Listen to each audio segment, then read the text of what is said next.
and welcome to Tonight with Faria. 2018 में कौन सी जमात जीतेगी? Let's take a look at the headlines tonight.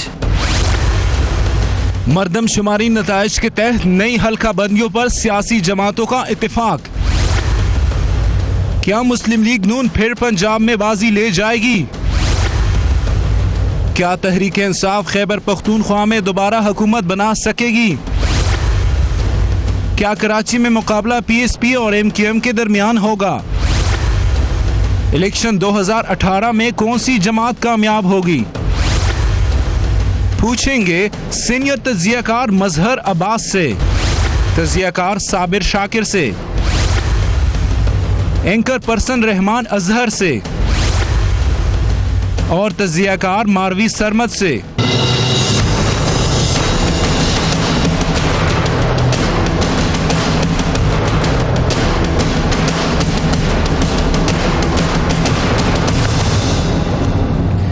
And a very warm welcome to the show. Muslim League नून की हुकूमत तकरीबन 8 माह बाद अपनी मुद्दत पूरी कर लेगी और मुल्क में आम इंतखाबात का इनेकाद होगा। यही वजह है कि सियासी जमातों ने इंतखाबी मुहिम का आगाज कर दिया है। इस वक्त जो सबसे अहम सवाल ये है वो ये कि 2013 के इलेक्शन के बाद जो अब इलेक्शन होंगे उसमें पार्टी पोजीशन क्या होगी। 2013 के मुकाबले में अब जो इलेक्शन होने जाएंगे उसमें बहुत सारी बातें तब्दील हो चुकी हैं। मसलन कराची का मंजरनामा मुकम्मल तौर पर हमें तब्दील नजर आता है। इस इलेक्शन में खैबर पख्तूनख्वा में पहली दफा पाकिस्तान तहरीक इंसाफ की हुकूमत आई थी। खैबर पख्तूनख्वा में हमने ये रवायत देखी है कि बड़ा मुश्किल है कि उसी जमात को दोबारा हुकूमत मिल सके। इन हालात में क्या पाकिस्तान तहरीक इंसाफ जो कि इस वक्त बड़ी हॉट कॉन्टेस्टेंट भी होगी फेडरल गवर्नमेंट बनाने के लिए, क्या खैबर पख्तूनख्वा में अपनी पोजीशन रिटेन कर सकेगी? PMLN जो कि इस वक्त फेडरल गवर्नमेंट में भी हुकूमत में है, पंजाब में बड़े अरसे से हुकूमत में है, फिर मुश्किलात का शिकार है, वो क्या अपनी पोजीशन बरकरार रख सकेगी जबकि उनको बहुत सारे मुकदमात का भी सामना है? अमरीकी तहकीकाती इदारे ग्लोबल स्ट्रेटेजिक पार्टनर्स ने हाल में एक सर्वे रिपोर्ट पेश की और उनका मंजरनामा कुछ यूं है। पाकिस्तान मुस्लिम लीग नून 48% के साथ सरफहरिस्त है, पाकिस्तान तहरीक इंसाफ 27% के साथ दूसरे नंबर पर है, पाकिस्तान पीपल्स पार्टी 17% के साथ तीसरे नंबर पर है। पेशावर के हल्का NHR के ज़िमनी इंतखाब के नताइज पर निगाह डालें तो वहां पे हमें क्या नजर आता है? हम दो इंतखाबात पर नजर डालेंगे, NA-120 और पेशावर के, क्योंकि ये इलेक्शन से अभी करीब तरीन के रिजल्ट्स हैं। PTI के अहबाब आमिर ने 45,735 वोट हासिल किए, ANP के खुशदिल खान ने 24,874 वोट हासिल किए, मुस्लिम लीग नून के उम्मीदवार नासिर मूसा ने 24,790 वोट लिए।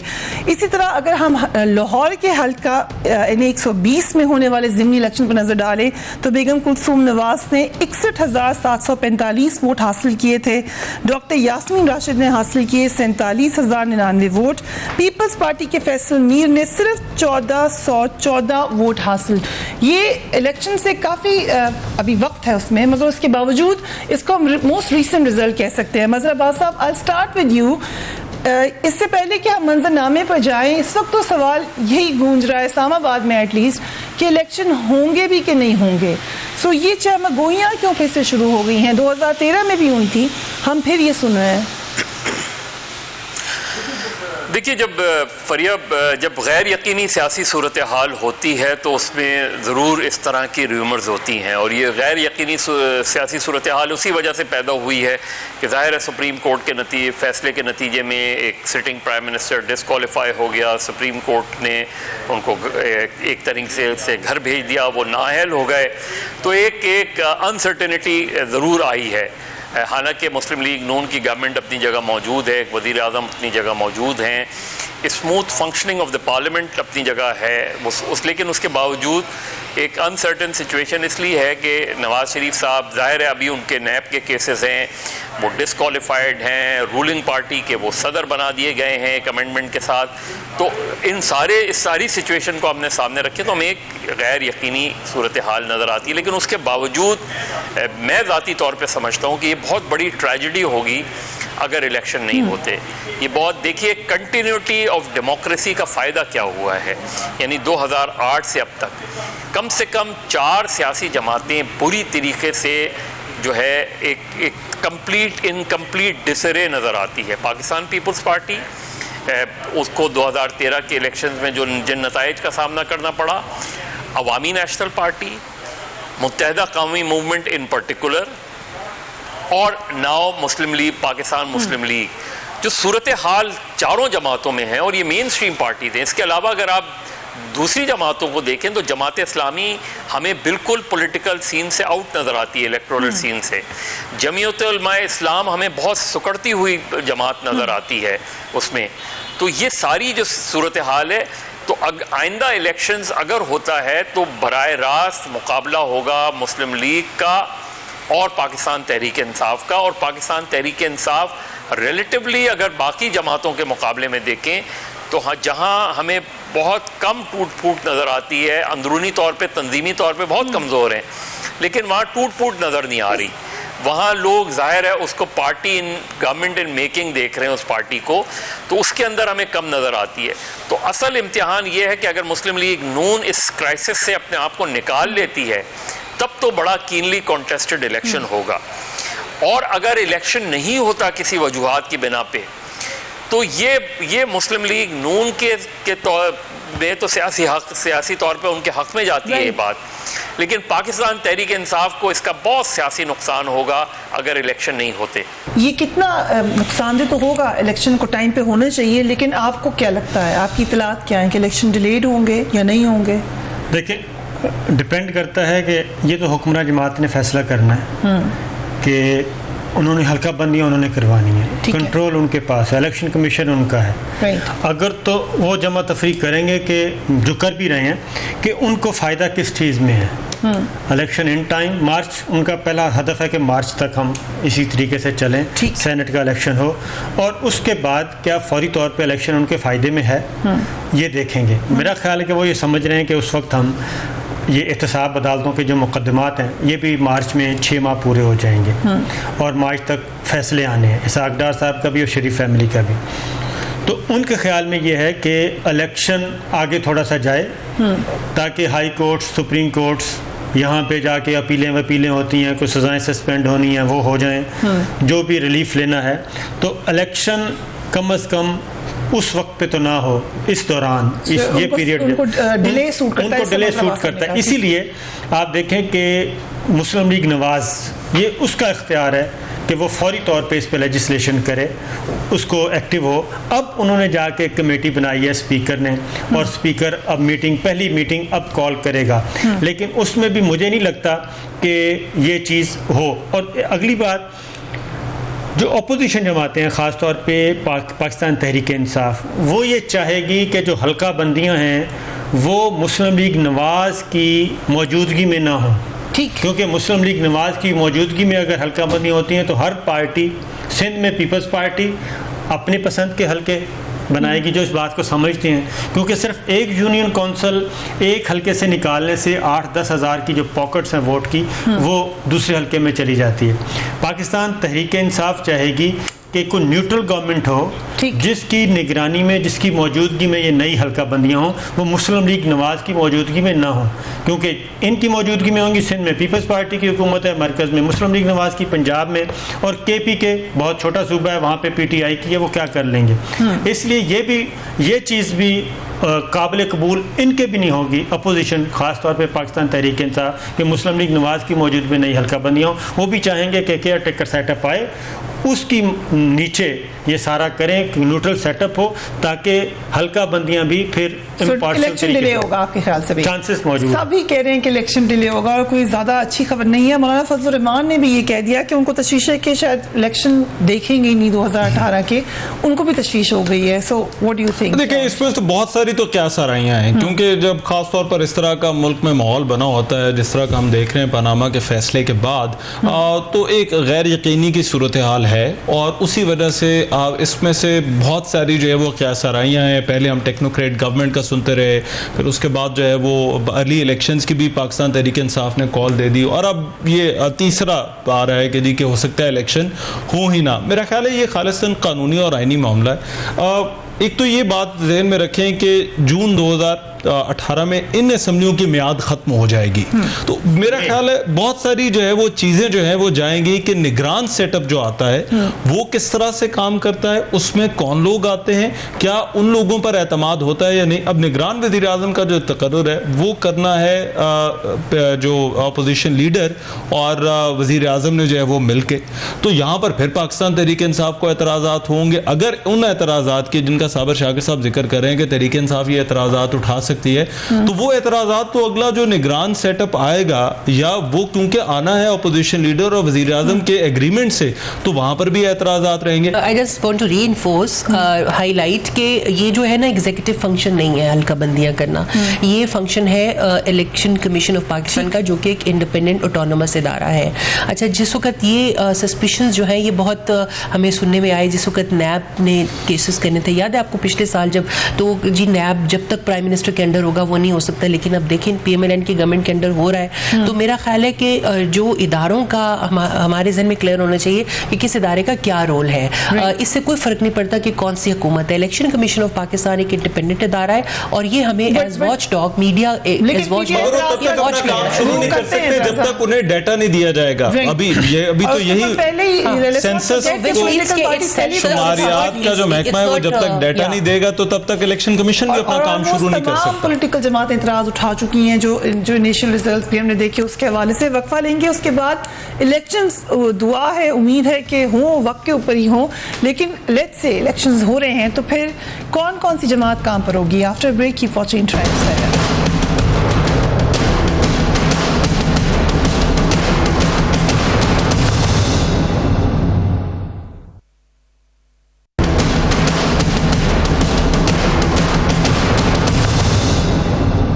And welcome back. मज़ा साहब, आपने अभी बड़ी इंटरेस्टिंग बात की, आपने कहा लग ये रहा है अभी, and again it's too early to talk now, लेकिन जो इस वक्त के हालात हैं उससे लग रहा है कि मुकाबला PTI और PMLN में होने जा रहा है। लेकिन 2013 से अगर कंपेयर करें तो आज की PTI और आज की PMLN को आप कहाँ पर खड़ा देखते हैं? देखिए, PMLN इस फैसले से पहले तक जो पोजीशन थी PMLN की बड़ी साउंड पोजीशन थी, और जो बाई इलेक्शंस अगर आप देखें 2016 के जो बाई इलेक्शंस हैं और 2015 के जो बाई इलेक्शन है वो इंडिकेटर्स थे। मुस्लिम लीग नून इंटैक्ट थी पूरी तरीके से, अभी भी बज़ाहिर इंटैक्ट लग रही है लेकिन एज सच नहीं है। तो ये सिचुएशन डिपेंड करता है कि नवाज शरीफ साहब का फाइनल पॉलिटिकल फेट क्या होता है रेफरेंस के नतीजे में, उसके बड़े असरात आएंगे। उसको अगर मुस्लिम लीग नून जो है वो टूट जाती है तो फिर तो पीटीआई को रोकने के इम्कानात कोई भी शायद नहीं रोक पाए पीटीआई को अगली गवर्नमेंट बनाने तक, अगर PMLN टूट कर शिकार हो जाती है।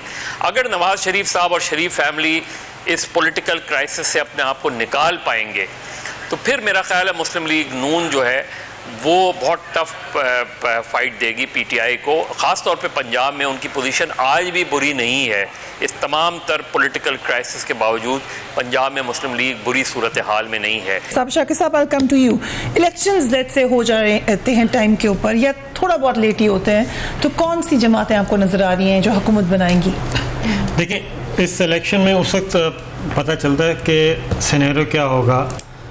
आप 2013 का इलेक्शन देखें फ्रिया, उसमें पीपल्स पार्टी के साथ जो हशर हुआ वो क्यों हुआ? इसलिए कि एक कहा गया कि टेररिस्ट थ्रेट है और वो लीडरशिप भी बाहर नहीं आई। इलेक्शन कैंपेन पीपल्स पार्टी की लीडरशिप ने नहीं चलाई, ना ANP कर सकी और ना ANP कर सकी। ANP को KPK में इसका खमियाजा भुगतना पड़ा और पीपल्स पार्टी को पूरे मुल्क में। ठीक, और यही कैफियत जो है इस वक्त आइंदा इलेक्शन में ये होगी मुस्लिम लीग नवाज को, क्योंकि अगर इलेक्शंस मार्च के बाद किसी भी वक्त होते हैं या उससे पहले होते हैं, तो अगर होते हैं तो उसमें फिर मुस्लिम लीग नवाज की लीडरशिप जो है वो दस्तयाब नहीं होगी।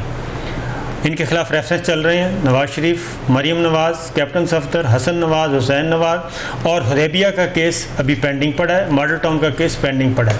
वो किसी वक्त भी खुल सकता है, अगर सुप्रीम कोर्ट में केस चलता है, लीव ग्रांट होती है तो वो भी खुल जाएगा। तो मुस्लिम लीग नवाज की लीडरशिप मौजूद नहीं होगी इलेक्शन कैंपेन चलाने के लिए, वो अदालतों के चक्कर लगा रही होगी।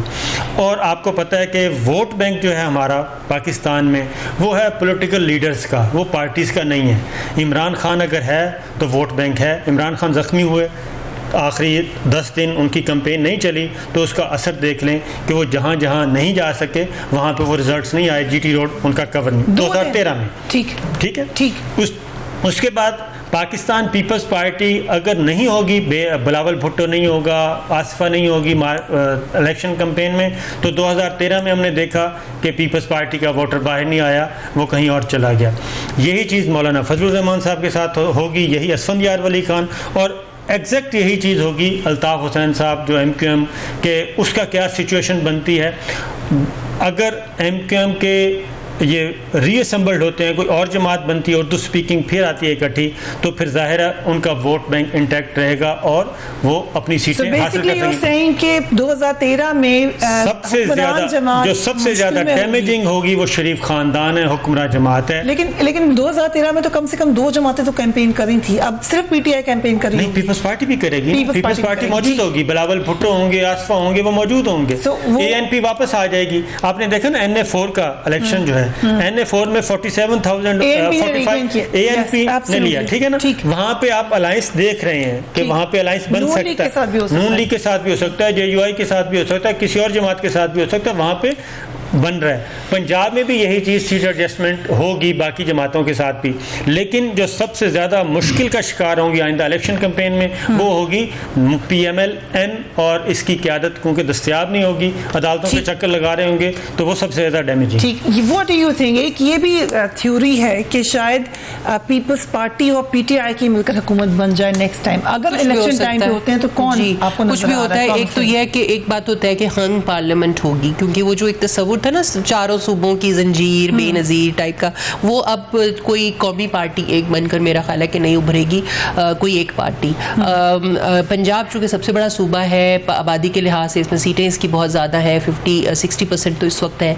अब आगे की जो सेंसस है उसमें भी हमारी आबादी पंजाब की 58% आई है, तो 2% ही कम हुआ है, तो कम बेश उतनी ही सीटें होंगी अगर नई हल्का बंदियाँ भी हो जाए तो परसेंटेज वाइज। तो मेरा ख्याल है कि चूँकि जो पंजाब को जीतेगा उसका मेजर शेयर होगा एज यूजुअल उसमें, और पंजाब के अंदर इस वक्त नेक टू नेक चलेगा, क्योंकि जो PTI है उसने अनफॉर्चुनेटली पंजाब के बहुत बड़े हिस्से में अपनी पार्टी ऑर्गेनाइजेशन का काम नहीं किया है। उनकी बहुत वीक है पार्टी ऑर्गेनाइजेशन। मैं एग्री नहीं करती हूँ मजहर साहब से, वो फरमा रहे हैं कि टूट फूट का शिकारी। अब यकीन करें पंजाब में लीडरशिप में इस तरह के लोग हैं जो आपस में लीडर्स बात नहीं करते हैं, और ये जो फवाद चौधरी साहब को जेलम में हराया था वो इनकी अपनी पार्टी ने ज़्यादा हराया था, जो उनके मुखालिफिन है वो तो शायद बहुत थोड़े मार्जिन से आ रहे थे। तो ये हमें देखने में आ रहा है कि, और लेकिन एक बात है इनको जो फ़ायदा जाता है, जो यंग वोटर है, देखिए जो अभी इस काबिल नहीं था 2013 में, जो वोट की एज को नहीं पहुंचा था, वो बहुत ज़्यादा है। वो वोटर अब इस एज को पहुंच गया है कि उसका वोट बन जाएगा। तो PTI को एक यंग वोटर का, मगर वो अर्बन सेंटर्स में है, जो सेंट्रल पंजाब है, अपर पंजाब है, उसमें होगा। KP में उन जगहों पे जहाँ पे ऑलरेडी भी फायदा होगा, वो KP में उन इलाकों में जहाँ पर इनका वो है, क्योंकि KP में पॉकेट्स बनी हुई हैं, हल्का असर है मुख्तलिफ पार्टियों के, उसमें ANP का भी हल्का असर है, जमात का हल्का असर है, JUIF का बहुत बड़ा हल्का असर है, और PTI एक नई ताकत के तौर पर उभरी है। तो जहाँ जहाँ इन्होंने रिटेन किए वो तो रिटेन करेगी मेरा ख्याल है, क्योंकि अभी हमने NA4 में भी देखा जो यंग वोटर है इनका बहुत मोटिवेटेड है। इतना मोटिवेटेड हमें किसी और पार्टी में यंग वोटर नहीं मिलता है, यंग वर्कर और यंग वोटर। तो मेरा ख्याल है कि एक बड़ा मिक्सचर सा हौच पौच सा बनेगा। बलूचिस्तान के अंदर वही है कि बलूचिस्तान तो सरदार जीतते हैं, पार्टियों का लेबल कभी उधर लगा दिया कभी उस पार्टी का लगा लिया, वो तो कोई एक बड़ा खिचड़ी सी वहाँ पे बनी होती है। KP के अंदर ये एक मिक्सचर उसी तरह से तकरीबन वही प्रोपोर्शन आएगी जो थी। ANP शायद ज़्यादा शेयर ले ले, इस दफ़ा जमात इस्लामी जो है वो कम शेयर लेगी, क्योंकि उसके ऊपर जो बाई इलेक्शन उनको देखते हुए लग रहा है कि उनका बहुत असर पड़ा है। इस तरह पीपल्स पार्टी जो पिछली दफ़ा बिल्कुल वॉश ऑफ हो गई थी, शायद वो थोड़ा सा रीगेन करे, मगर वो इतना रीगेन नहीं करेगी कि 50 सीटें ले जाए। तो शायद वो 15-20 सीटें शायद बहुत अच्छा किया। Come to Karachi in the end, लेकिन आपका क्या ख्याल है, कौन सी जमातें नजर आ रही हैं? मेरा ख्याल है पाकिस्तान तहरीक इंसाफ इस वक्त सबसे ज़्यादा तैयार है इलेक्शन लड़ने के लिए। एक तो उनकी जो अवामी मकबूलियत है वो पनामा के फ़ैसले के बाद, क्योंकि ये इमरान खान की जो उनका पिछले जो 3-4 साल हैं उसके अंदर सबसे बड़ी सियासी कामयाबी थी मियाँ साहब को नाअहल करवाना और उस केस को लड़ना। तो एक PTI का जो ग्राफ है वो आपको ऊपर नज़र आता है, और वो ऊपर उन हलकों में भी नज़र आता है जो ट्रेडिशनली जिन्हें हम कहते हैं कि नून लीग के गढ़ रहे हैं। NA-120 की मिसाल, वहाँ पर जो वोट बैंक बढ़ा है। KP के अंदर वोटर मुतासर हुआ है, इमरान खान की अपनी शख्सियत से मुतासर होता है, तो आप देखें वहाँ पर भी रिटेन किया। तो PTI अभी उस वक्त उस माहौल में है कि जहाँ पर PTI सियासी तौर पर सबसे ज़्यादा वेल प्लेस नज़र आती है इलेक्शन लड़ने के लिए। दूसरी चीज़ फ्रिया, पंजाब का जो फैक्टर है वो बड़ा अहम होगा। पंजाब में शहबाज शरीफ 2 हुकूमतें काट चुके हैं। एक इनकम्बेंसी फैक्टर होता है। कांग्रेस की हुकूमत आपको याद है, बेशक इकोनॉमिकली जो थे वो ठीक थे, पर 10 साल बाद लोगों ने कहा कि अब कोई जो है वो तब्दीली आनी चाहिए। एक तो ये मामला है। दूसरा, वफाक की जो पाकिस्तान की सियासत है उसका कुलिया बड़ा सिंपल है। जो पॉलिटिकल इक्वेशन कहते हैं ना हम, वो कहते हैं कि आप पंजाब जीत लें, पंजाब जीतने के बाद जो है वो आप पाकिस्तान जीत लेंगे। और पंजाब में जो है वो सबसे जो अहम मेरी नज़र में जो स्विंग स्टेट है, जो जैसा हम अमरीकी इंतखाबात में कहते हैं स्विंग स्टेट है आपका साउथ पंजाब। जो ऊपर वाला पंजाब है, जो पोठोहार, मेनलैंड, फैसलाबाद, गुजरांवाला, लाहौर, ये PMLN के साथ जाएंगे। ठीक, मगर जो साउथ पंजाब है उसने जब पीपल्स पार्टी को वोट दिया था 2008 में, तो मरकज में पीपल्स पार्टी आ गई थी। लोकल बॉडीज में भी अभी पीपल्स पार्टी को हमने अभी साउथ पंजाब में मुस्लिम लीग नून की पोजीशन बड़ी कमजोर है। एक तो जो वहां से जो पार्लियामेंटेरियंस हैं वो मुस्लिम लीग नून की क़यादत से बड़े नाला नजर आते हैं, और उनके गिले शिकवे जो है वो मीडिया के अंदर बड़ा खुलकर, और अभी जो हम ग्रुप की बात कर रहे हैं वो ज्यादातर का ताल्लुक जो है साउथ पंजाब। तो साउथ पंजाब जो है वो अगर मुस्लिम लीग नून नहीं जीती तो इसका मतलब है मुस्लिम लीग पंजाब में उस पोजीशन में नहीं होगी जिस पोजीशन में 2013 में थी। और फिर मुझे ऐसा लगता है कि वो उतने मजबूत नहीं है पंजाब में जितने वो 2013 में या 2008 में थे। इनकम्बेंसी का फैक्टर बड़ा अहम होगा। एक छोटी सी बात, ये भी बड़ा मैटर करेगा कि मुस्लिम लीग नून को लीड कौन करता है। अगर मरीम नवाज लीड करती हैं तो मुस्लिम लीग नून की पोजीशन मजबूत नहीं होगी। फिर हम देखेंगे अगर शहबाज शरीफ लीड करते हैं तो हो सकता है मरीम नवाज उनका उस तरह से साथ ना दें जिस तरह से जो मियाँ साहब वाला फैक्टर है। अगर मियाँ साहब लीड करते हैं तो फिर हम कह सकते हैं कि मुस्लिम लीग नून की पोजीशन कदरे बेहतर होगी। पीपल्स पार्टी को नहीं देख रहे आप? पीपल्स पार्टी पंजाब में नहीं, सिंध के अंदर जो है वो मेरा ख्याल है जो कराची का वैक्यूम है वो अगर कोई इस वक्त फिल करने की पोजीशन में है तो वो ना तहरीक इंसाफ है ना कोई और जमात है, वो पीपल्स पार्टी ही है। जो मतलब अगर आप 2013 में MQM ने 17 नशस्तें ली थी 20 में से जो कराची की, तो अब कराची की जो नशस्तें हैं वो ना PSP उतनी मजबूत नजर आ रही है ना MQM उतनी मजबूत नजर आ रही है। तो वहां पर अगर जो है वो कुछ पीपल्स पार्टी गेन कर लेती है तो वो मेरा ख्याल है वो वफाक में भी और ज्यादा मजबूत हो जाएंगे। और एक और डेवलपमेंट हो रही है अभी, उस पर अभी काम हो रहा है, वो MMA। अगर ये पार्टियां इकट्ठी हो जाती हैं KPK में तो ये तहरीक इंसाफ के लिए एक बड़ा चैलेंज होगा। That will be very interesting. I'll come right after a break. We'll talk about Karachi and Khyber Pakhtunkhwa.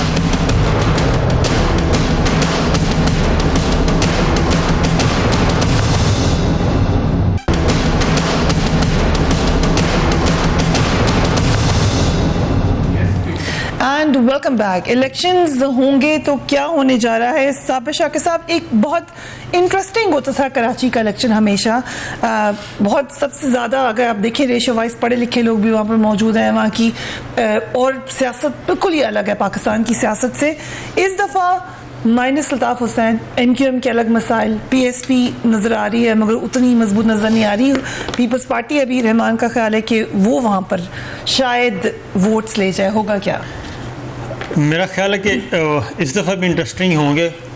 MQM नहीं होगी, जाहिर है माइनस अल्ताफ़ हुसैन का मतलब है MQM नहीं होगी। MQM का हो सकता है कोई नई जमात के साथ उर्दू स्पीकिंग जो है वो आए।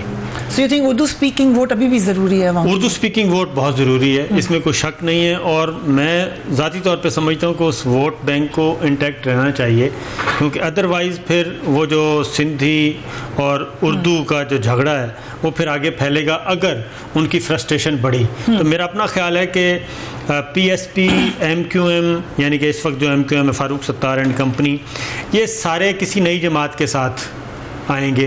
वो PSP भी हो सकती है, वो कोई अलाइंस भी हो सकता है, और परवेज़ मुशर्रफ साहब से बार बार जो मुलाकातें हो रही बड़ा हैं, मुश्किल कहते हैं वो होगा परवेज मुशर्रफ साहब के लिए उसको लीड करना। नहीं लीड इसको वो खुद बेशक भी ना कह चुके करें, हैं बड़ा कैटेगोरिकली, ये समझते हैं कि बड़ा मुश्किल और वो कहते हैं मैंने नहीं करना, नहीं, वो इसको लीड नहीं करेंगे, वो इसको लीड नहीं करेंगे। उनकी अपनी जमात है APML, वही आल पाकिस्तान मुस्लिम लीग, लेकिन वो इनको इकट्ठा करने में ज़रूर अपना कोई किरदार अदा करें। कंसल्टेंसी कर सकते हैं। उसमें बंदे कितने हैं उनकी जमात में इस वक्त मुशर्रफ साहब की, वो क्या करेंगे? परवेज मुशर्रफ साहब पावर कॉरिडोर के तो मास्टर हैं ना, ये तो आप मानिए। अभी भी? हाँ, अभी भी हैं।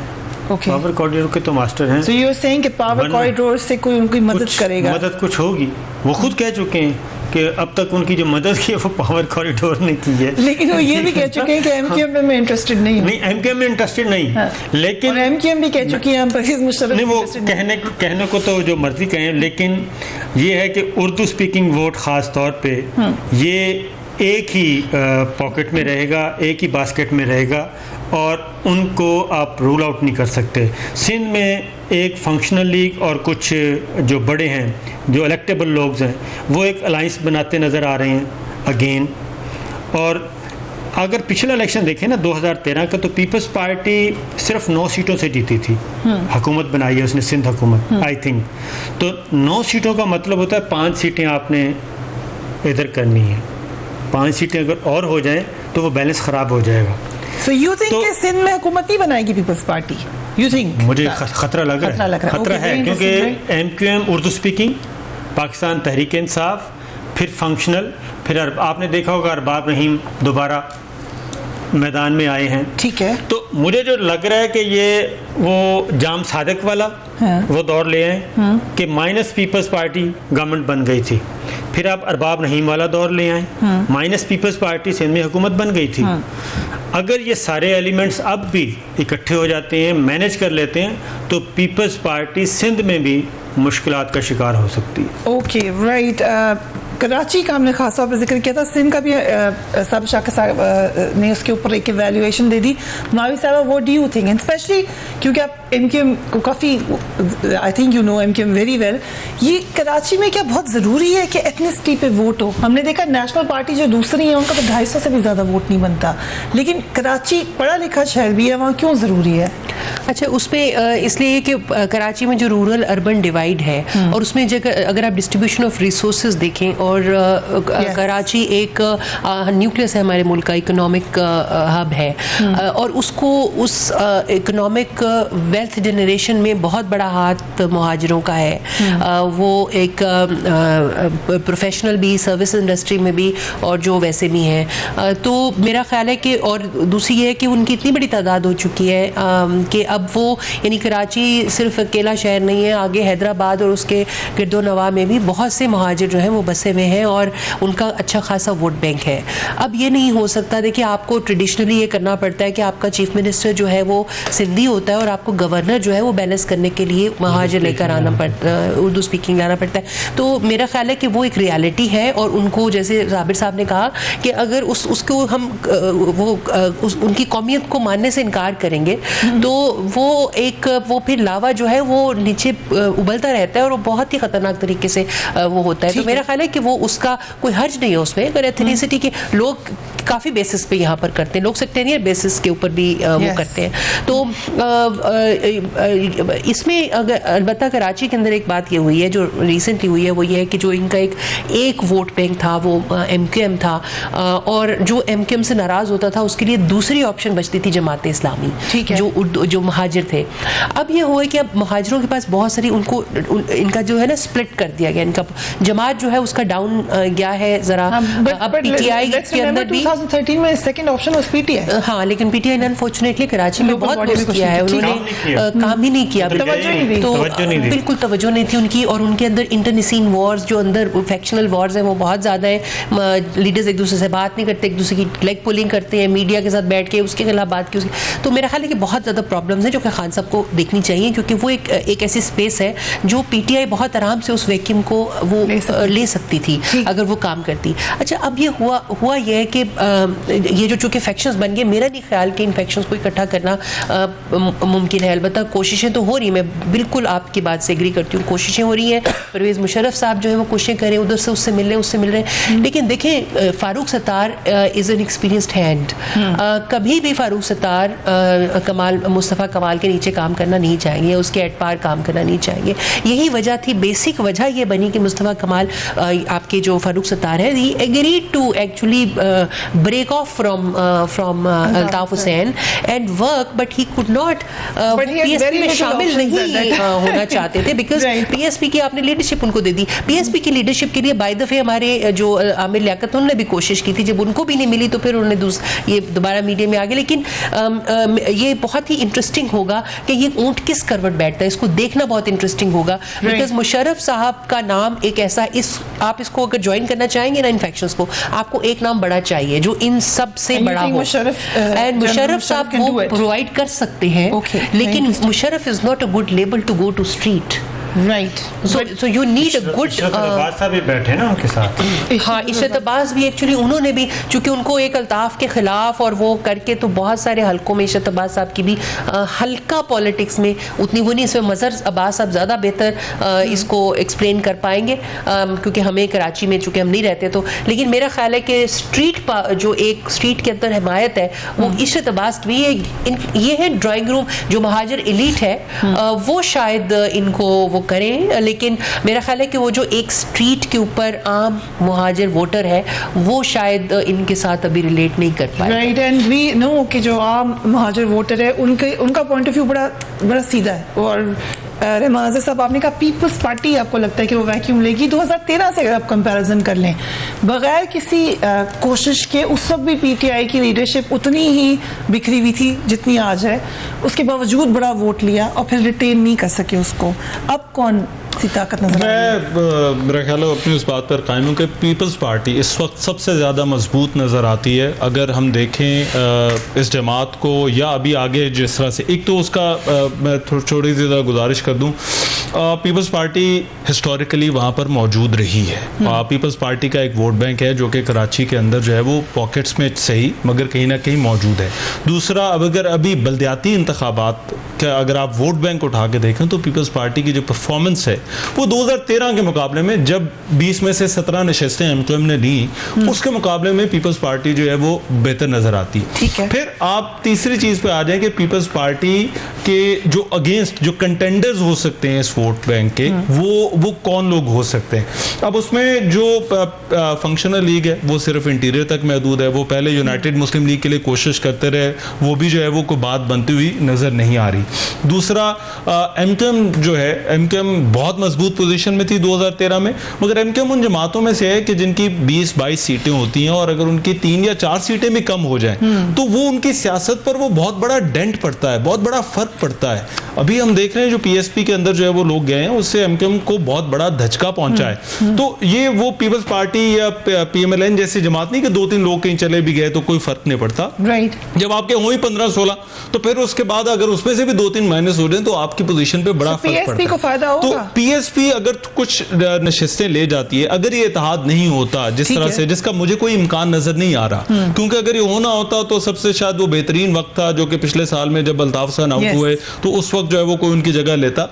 अभी इसका इम्कान बहुत कम है। मेरा ख्याल है पीएसपी और एमक्यूएम जो है वो अपना अपना इंतखाब लड़ेंगे और इसमें अगर फायदा होता है तो पीपल्स पार्टी का होता है। अब एक और छोटा सा पॉइंट मैं जरूर कहना चाहूंगा, ये तो हमने कहा कि क्या हो सकता है, एक क्या होना चाहिए। कराची की सियासत में अभी भी तजर्बात किए जा रहे हैं, अभी भी जो है वो वोट जो है वो लसानी बुनियादों पर जो है वो वहाँ पर पड़ा है। और ये कराची की सियासत के लिए, सिंध की सियासत के लिए एक बड़ा अफसोसनाक है कि वहाँ पर परफॉर्मेंस की सियासत या गवर्नेंस की सियासत जो है वो नहीं हो रही। अभी भी हो ये रहा है कि उसका बंदा तोड़ के उस पार्टी में शामिल कर दो और इस तरह से जो है वो उसको मजबूत करो, ना कि परफॉर्मेंस बेस्ड के जी के एमक्यूएम की क्या परफॉर्मेंस रही और पीपल्स पार्टी की क्या रही, उस पर वोट जो है वो अभी भी वहाँ पर नहीं पड़ा। अभी भी कोशिश जो हो रही है वो यही है कि जी के वहाँ से कौन सा बंदा उठा के हम किस जमात में डालें तो वो जमात जो है वो मजबूत हो जाएगी, जो कि नहीं होना चाहिए। जो नहीं होना चाहिए। Thank you so much my साहिबा and gentleman for very interesting analysis. अभी इलेक्शंस दूर हैं और ये भी सवाल है कि इलेक्शंस कब होने जा रहे हैं, लेकिन अगर इलेक्शंस हो तो क्या मंजरनामा होगा, इस पर हमने बात की. Do give me your feedback on my Facebook page और माई ट्विटर अकाउंट. अपना और अपने घर वालों का ख्याल रखिए. अल्लाह हाफ़िज़.